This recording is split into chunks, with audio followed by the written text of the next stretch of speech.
Warahmatullahi wabarakatuh. Selamat pagi anak-anak. Mana ini kok belum ada yang jawab? Pada ngantuk apa? Pagi dulu. Oh ya, baik Mas El. Baik.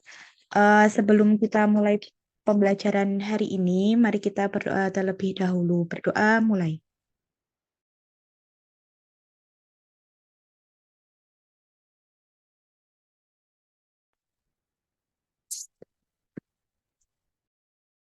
Selesai. Nah, Ibu mau presensi dulu nih, tapi bisa on cam dulu nggak? Nanti habis presensi boleh off cam lagi. Ayo, ini semuanya hadir atau ada yang nggak hadir? Hadir Bu, hadir semua. Baik, ya Mbak Putri ya terima kasih sudah on cam. Ya Mbak Rere, Mas El, nah Mbak Kiki, nah semangat ya pagi ini ya semangat ya. Semangat, Bu. Baik, Eh, sebelum kita mulai materi, Ibu mau menanyakan nih kemarin kan di pertemuan sebelumnya Ibu sudah kasih tugas ya masing-masing kelompok membuat satu pertanyaan. Nah, nanti setelah Ibu jelaskan materinya, perwakilan kelompok bisa menuliskannya di kolom chat ya. Tapi nanti kita mulai materinya dulu ya.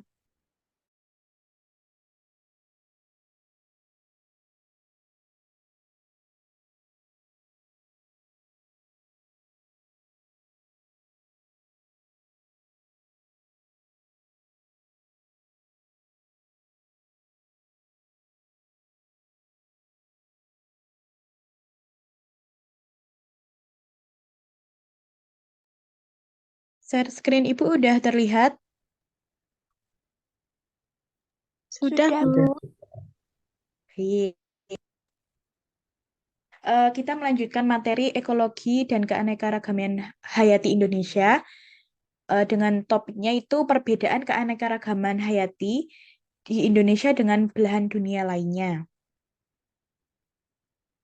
Nah, capaian pembelajaran ini yaitu nanti kalian dapat mengklasifikasi makhluk hidup dan benda berdasarkan karakteristik yang diamati. Setiap eh, keanekaragaman hayati tentu memiliki karakteristik yang berbeda seperti tempat dan lain sebagainya. Nah, nanti kalian bisa mempelajarinya apa aja perbedaan dari keanekaragaman hayati yang ada di Indonesia dan di belahan dunia lainnya.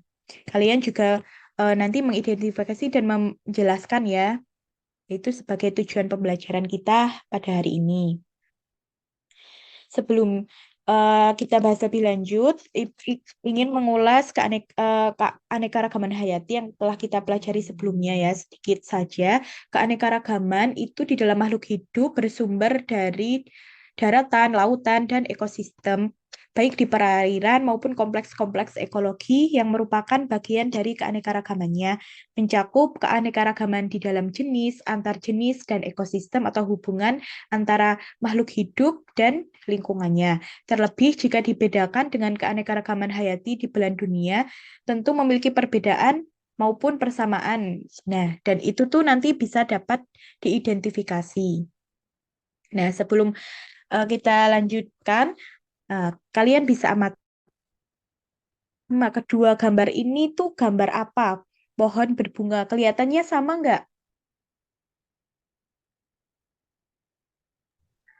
Mas Sama El? Bu, Yang kelihatannya sama. kanan ini ada di mana? Yang yang situ sepertinya ada di Magelang, kemudian yang sebelah kiri itu Sebelah ada kiri. di Jepang. Gitu Bu. Kelihatannya sama ya. Pohon, Iya, pohon dipenuhi bunga ya. Ini segerombolan bunga. Yang di Indonesia ini bunganya namanya apa? tabe buya atau apa ya itu? Ya, Lupa. benar. Benar, benar. Ini bunga tabebuya. Kalau kita tuh nyebutnya di sini tuh kebanyakan orang-orang sebagai sakuranya Magelang gitu. Dan kalau yang ini sakura ya, yang ada di Jepang, kalau nggak itu yang ada di Korea. Gitu. Kelihatannya sama tapi ternyata memiliki karakteristik beda ya. Sekilas tuh kayak sama gitu ya. Pohon ada bunga yang bergerombol. Baik, kalian bisa menyimak video berikut ya.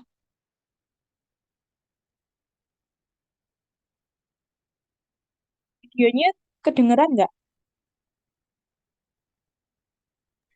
Nggak ada suaranya, Bu.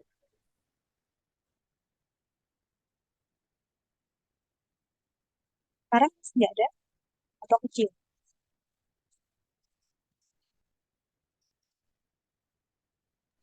Nggak ada. Nah, coba kalian simak dulu ya.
Baik.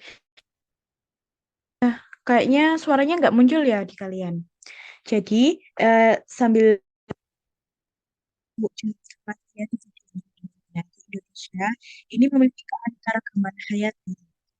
Jadi, contohnya ini burung ya, burung di hutan, ada primata, kemudian banyak spesies ya.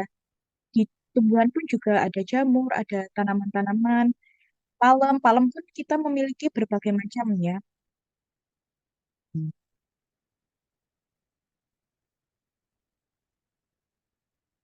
Indonesia ini merupakan negara yang memiliki kekayaan hayati yang sangat besar gitu. Kayak hampir 10% eh, keanekaragaman hayati itu ada di Indonesia.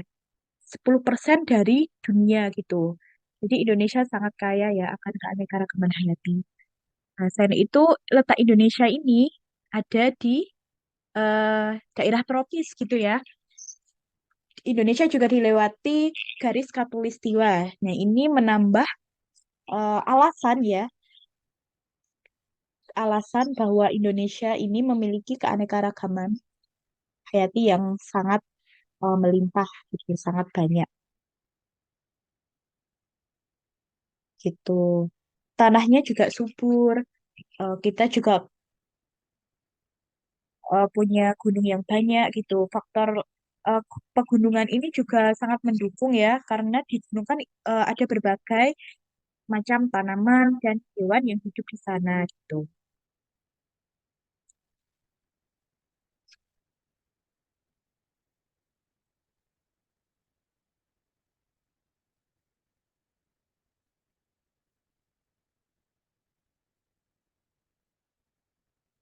Lagi, bentar, video yang kedua itu video keanekaragaman hayati yang ada di belahan dunia lain.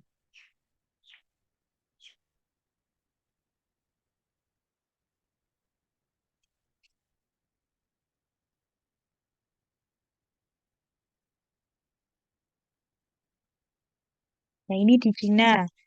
Di Cina ini juga banyak keanekaragaman hayatinya. Itu jenis burung ada sekitar 1288, amfibi ada 490, terus ikannya ada 3.622, mamalianya ada 551, dan berbagai tanaman itu ada 32.200. Yang kedua itu ada Indonesia. Nah, Indonesia itu jenis burungnya ada 1.711, amfibinya ada 365, reptilnya 755, mamalianya 4.772, dan tanamannya juga amat sangat besar ya, ada 29.375 jenis.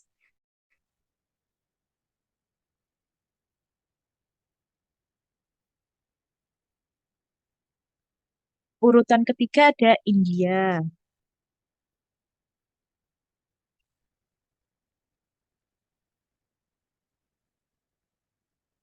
Urutan keempat ada negara tetangga di Asia Tenggara, ada Malaysia.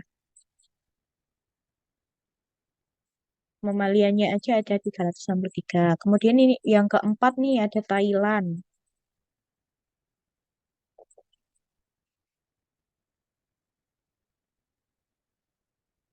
Yang kelima ada Vietnam.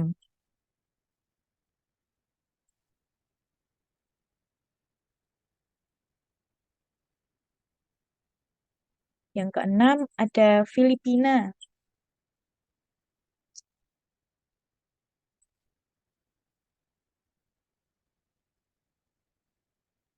Yang ketujuh ada Jepang ya, itu bunga sakura yang tadi ya yang kita bahas. Itu salah satunya jenis eh, bunga atau tanaman yang ada di negara lain Jepang. Kedelapan ada Laos. Yang ke-10 ada negara Myanmar. Jadi eh, yang di Asia ini kebanyakan dari Asia Tenggara.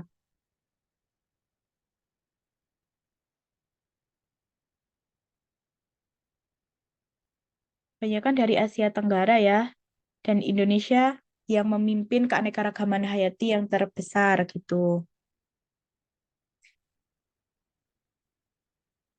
Nah, baik. Sebelum kita lanjut materi lagi, ini Ibu persilahkan pada perwakilan kelompok untuk mengirimkan pertanyaannya di kolom chat ya. Ibu beri waktu. Ayo 1 menit, silahkan bisa dikirim di kolom chat ya. Untuk kelompok 1, 2, dan 3.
Baik, udah ada yang masuk dari kelompok 1 dan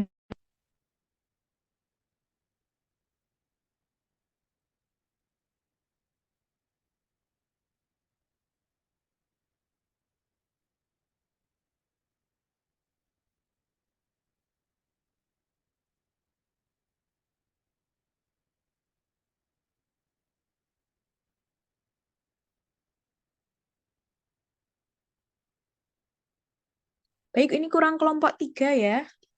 Kelompok 3 itu kelompoknya siapa? Mbak Animah. Iya, Bu. Coba. Oh, baik, ini Sudah, Bu. udah lengkap ya. Ada 3 kelompok perwakilan yang sudah mengirimkan pertanyaan. Jadi nanti Ibu ajak pertanyaannya. Misal Ibu bacakan dari kelompok 2 dulu. Nah, nanti untuk kelompok 1 dan kelompok 3 rebutan menjawabnya. Jadi masing-masing kelompok didiskusikan dulu jawabannya. Nah, habis itu nanti rebutan jawab gitu ya. Kelompok yang dibacakan pertanyaannya nggak ikut rebutan gitu. Apakah bisa dipahami? Bisa, Bu. Bisa, Bu. Di waktu sekitar 5 menit ya.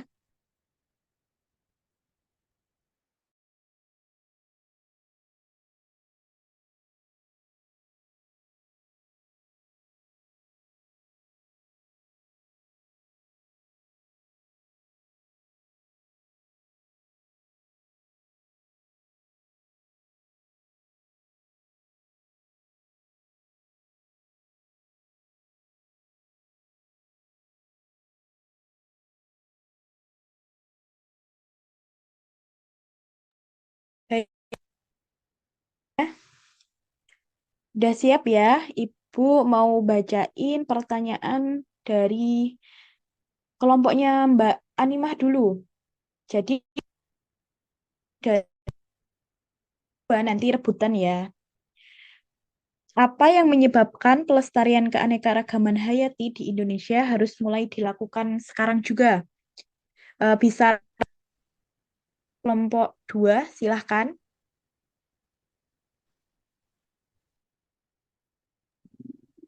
Izin menjawab, Bu. Suaranya udah masuk belum? Sudah, silahkan, Mbak Rere. Jawabannya itu karena kerusakan lingkungan dan habitatnya udah semakin parah. Oleh karena itu, mulai dari sekarang ini usaha untuk melestarikan keanekaragaman hayati harus sudah dilakukan untuk mencegahnya. Terima kasih. Baik, terima kasih. Kelompok 2, nggih, Mbak Retno. Ya, kelompok 2 dapat 1 poin. Iya, Bu.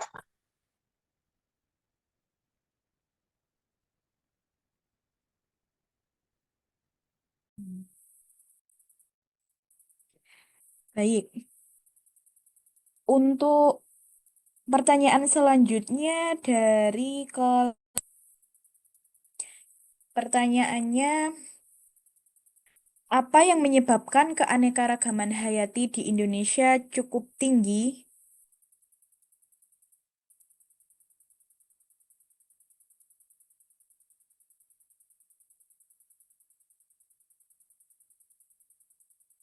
Kelompok 2 dan 3 bisa Saya rebutan. mau jawab, Bu. Baik, Mbak Animah dari kelompok 3 silahkan. Izin menjawab karena Indonesia memiliki letak geografis yang strategis, yaitu di antara 2 benua dan 2 samudra yang memiliki perbedaan karakteristik keanekaragaman hayati. Selain itu, Indonesia juga merupakan negara kepulauan yang memiliki iklim tropis. Terima kasih. Baik. Oh iya, Ibu lupa tadi. Untuk kelompok 1, apakah jawaban dari kelompok 3 ini benar? Benar, Bu, sama. Baik. Dan ini pertanyaan terakhir dari kelompok 2. Pertanyaannya itu, persebaran hewan di Indonesia terbagi ke dalam 3 wilayah, yaitu wilayah sebutkan persebaran hewan di Indonesia. Nah, persebarannya itu ada 3 wilayah. Nah, wilayahnya apa saja? Silahkan untuk kelompok 1 dan 3 bisa rebutan jawab. Saya, Bu, saya. Baik, kelompok 1, Oke. silahkan. Eh, jadi dari kelompok 1 itu hasil diskusinya untuk jawabannya untuk persebaran hewan di Indonesia itu terbagi dalam 3 wilayah. Nah, itu terbagi dalam wilayah barat, yaitu contohnya ada gajah, ada harimau, kemudian wilayah timur ada burung cendrawasih, kakak tua, dan juga wangabi. Selain itu ada wilayah yang ketiga yaitu wilayah peralihan, itu ada komodo, anoa, dan juga burung maleo. Gitu, Bu. Baik, kelompok 2 jawaban dari kelompok 1 ini benar atau enggak? Benar. Baik, jadi ini poinnya sama ya, seimbang ya. Berarti kalian sudah paham ya. Kelompok 1 dapat poin 1, kelompok 2 dapat poin 1, dan kelompok 3 dapat poin 1.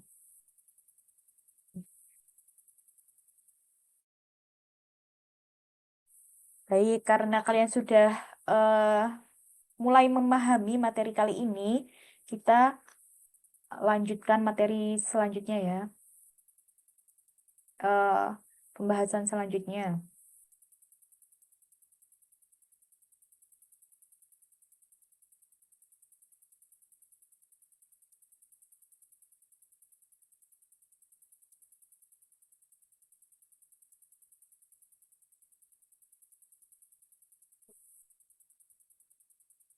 Nah, dari eh, pertanyaan dan materi yang telah kita dengarkan tadi, keanekaragaman hayati ini terbentuk karena beberapa faktor.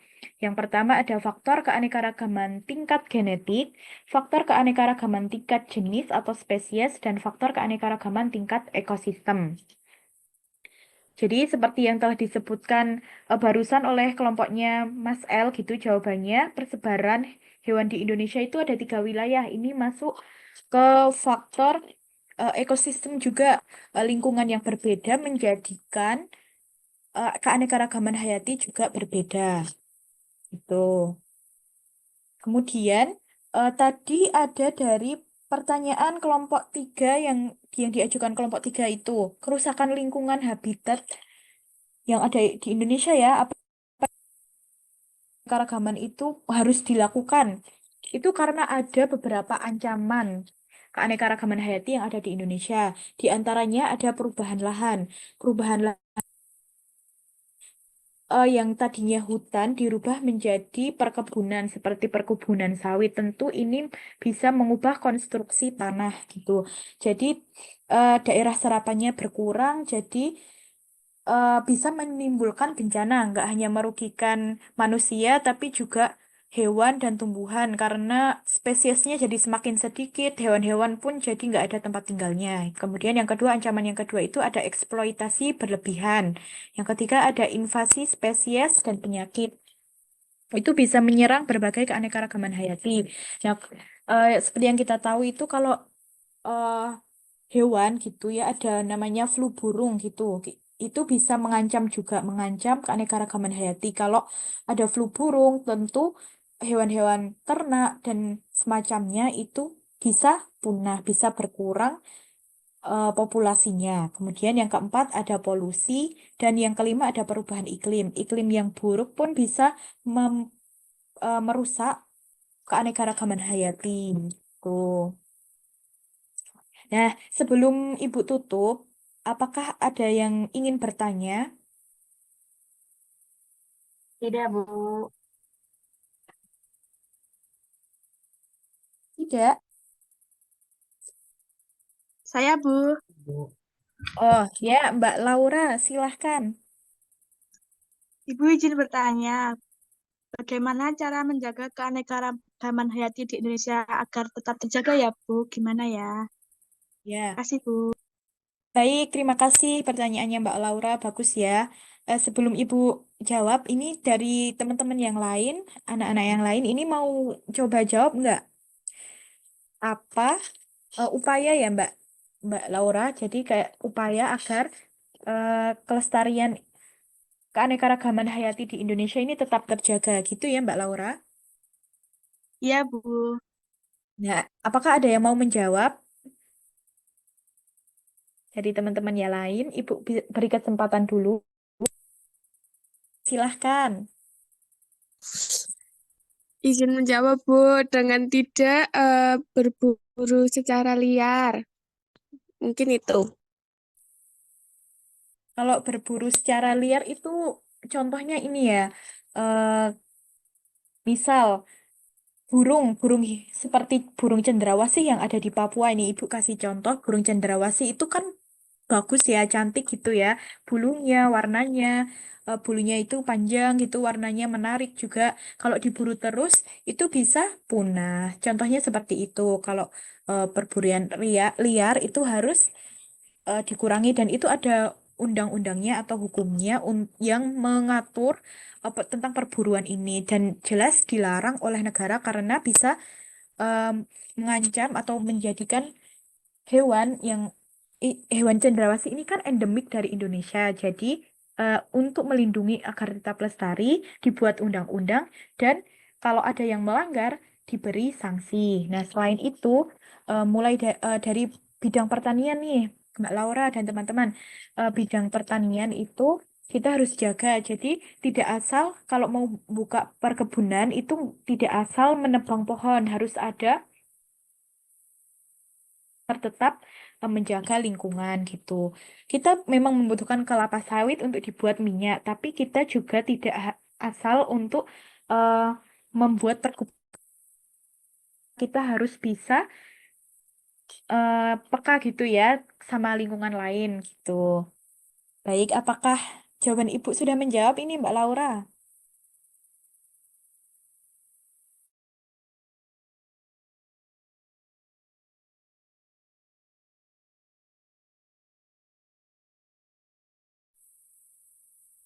Mungkin sekian ya dari Ibu untuk materi. Nah, untuk pertemuan selanjutnya, Ibu beri tugas. Jadi,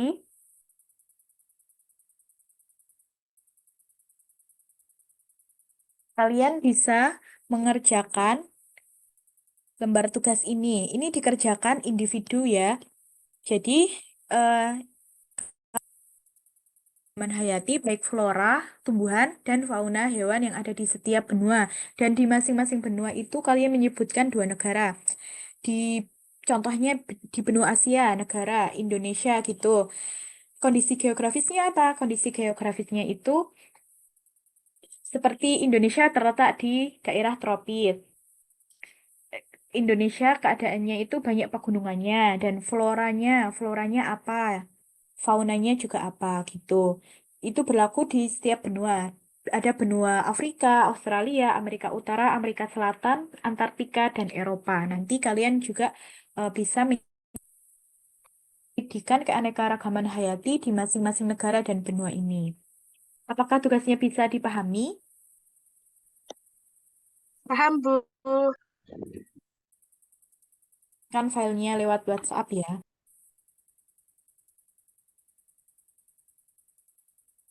Baik, mungkin itu saja yang dapat Ibu sampaikan.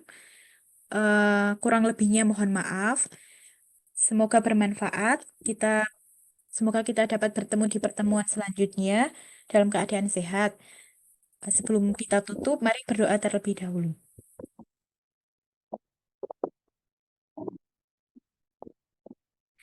Doa selesai. Terima kasih atas partisipasinya. Wassalamualaikum warahmatullahi wabarakatuh. Terima kasih. Waalaikumsalam warahmatullahi wabarakatuh. Terima Terima kasih, kasih, Bu. Bu.